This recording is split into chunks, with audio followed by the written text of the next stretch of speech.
Hindi nila intindihan hanggang sa kasalukuyan kung bakit ang taong bayan ay naniwala kay Rodrigo Duterte. Hindi nila alam na kung ano ang pulso ng mamamayan, kung ano ang gusto ng taong bayan. Nung panahon ni Rodrigo Duterte na malala ang sitwasyon ng droga at kriminalidad sa ating bansa, kung saan lahat ng mga involved sa mga sindikato at narco-politics are the ones now running the government, people needed stability and they found it in Rodrigo Duterte. Hindi yan naintindihan ng mga pink na mga dilaw at may mga woke agenda. Akala nila sa pagkanilang mga pagsasalita, yung kanilang mga speech na gagawing santo ang mga drug addict, ito ang kailangan natin. Hindi ito ang kailangan ng taong bayan. Ang kailangan natin noon, konkretong solusyon. And that is what Rodrigo Duterte provided.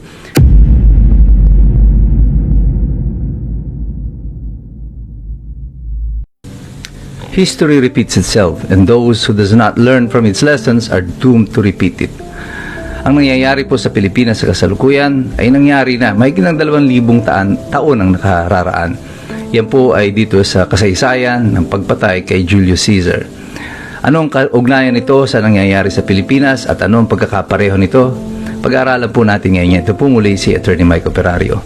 Noong 44 BC, si Julius Caesar ay pinaslang ng Senado o at least 6 na po miyembro ng Senado ng Roma at ang nais nila noon ay palitan si Julius Caesar sapagkat sinasabi nila na siya ay isang banta at isang diktador at kailangan siyang alisin sa Republika ng Roma. Inaasahan nila na ang taong bayan ay papanig sa kanila sa kanilang ginawa at sa kanilang husay na magpaliwanag, mabobola nila ang mga Romano. At ganoon niya ang kanilang ginawa. Tulong-tulong, sinaksak nila si Julius Caesar 23 beses. At pagkatapos siyang patayin, sila ay lumabas sa Senado, nagpaliwanag sa mga tao at naglakad pa sila at inaanunsyo sa mga tao na malayo na ang Roma. Subalit ang selebrasyon na inaasahan nila ay hindi nangyari. As a matter of fact, what happened was a look of indifference. Parang walang pakialam yung mga tao sa ginagawa nila at sinasabi nila at may pagkainis pa sa itsura ng mga mamamayan.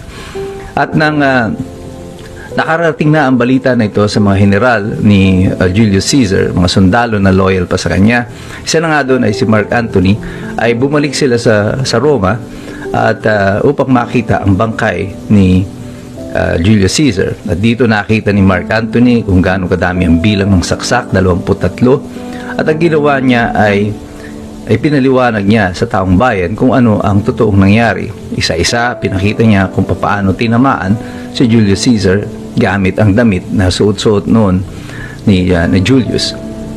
Pagkatapos noon ay nagkaroon nagplano sila ng isang funeral for Julius Caesar. Pero habang pinaplano ito ay dumating na rin ang adopted son ni Julius Caesar, si Gaius Julius Caesar Octavianus or Octavian. At siya ay 18 taong gulang lamang noon at bumalik siya sa Roma upang tignan ang nangyari sa kanyang adoptive father. At nung nagkaroon na ng paglilibing kay Julius Caesar, isang makasaysayang event happened.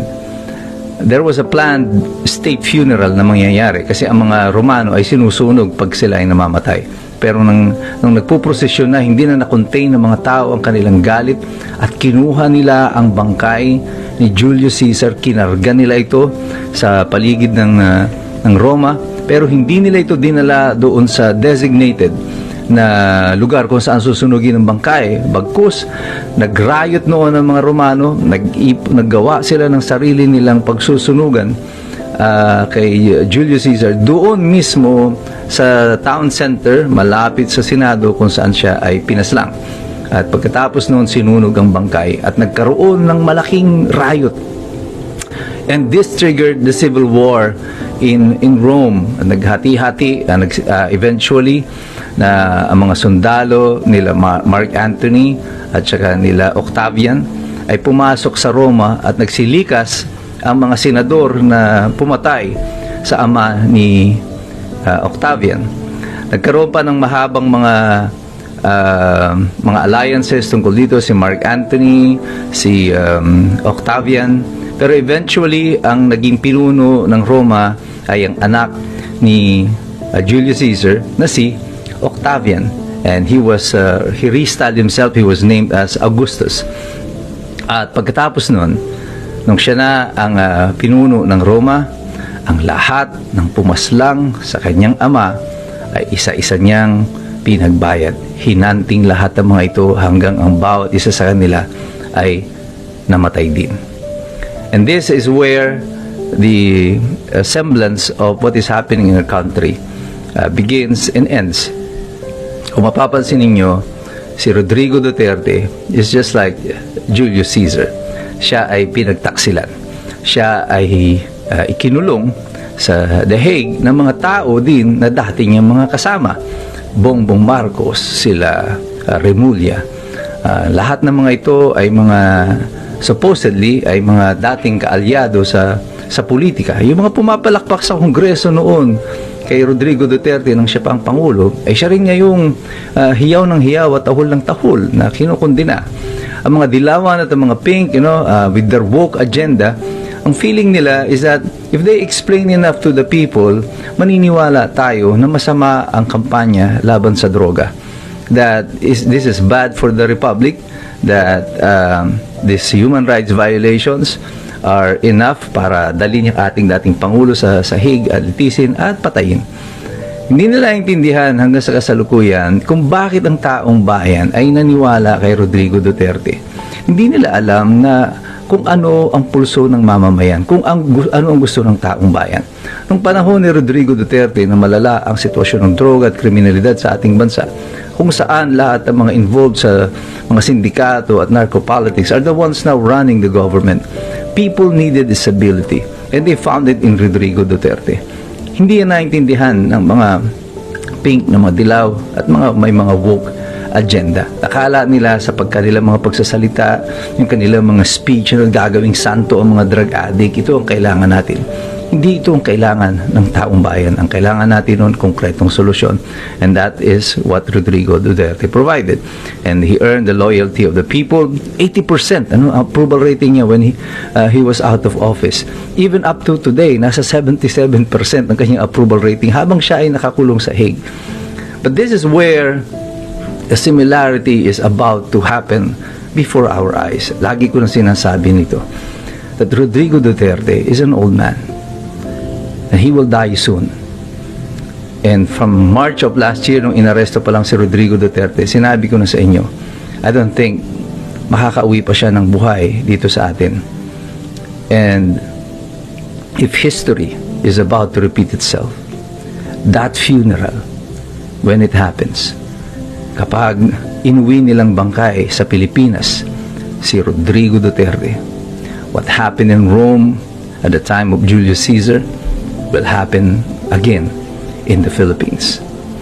Magkakaroon ng outpouring, ng galit, ng emosyon ang mga tao at ang lahat na nagtraidor sa ating republika, sa ating bansa at sa ating dating Pangulo ay magbabayad sa kanilang mga ginawa.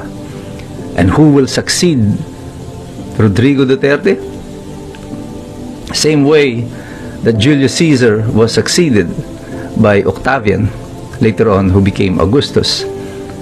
Rodrigo Duterte is bound to be succeeded by her daughter, Sara Duterte. At yan ay hindi maintindihan hanggang sa kasalukuyan ng mga pink, ng dilaw, ng mga Marcos loyalists because they never studied their history. Hindi nila inaral ang kanilang kasaysayan. At sila ay nakasakay sa kanilang sariling pride and sa kanilang kayabangan na naniniwala sila na sila ay mas matalino sa taong bayan. Pero ang taong bayan, hindi nyo na kami maloloko sapagkat kami ay patuloy nagsisipaghanda, patuloy kaming nagsisipag-aral dahil alam namin mahirap makialam ang taong walang alam. God bless you. God bless us all. Mabuhay ang Republika ng Pilipinas.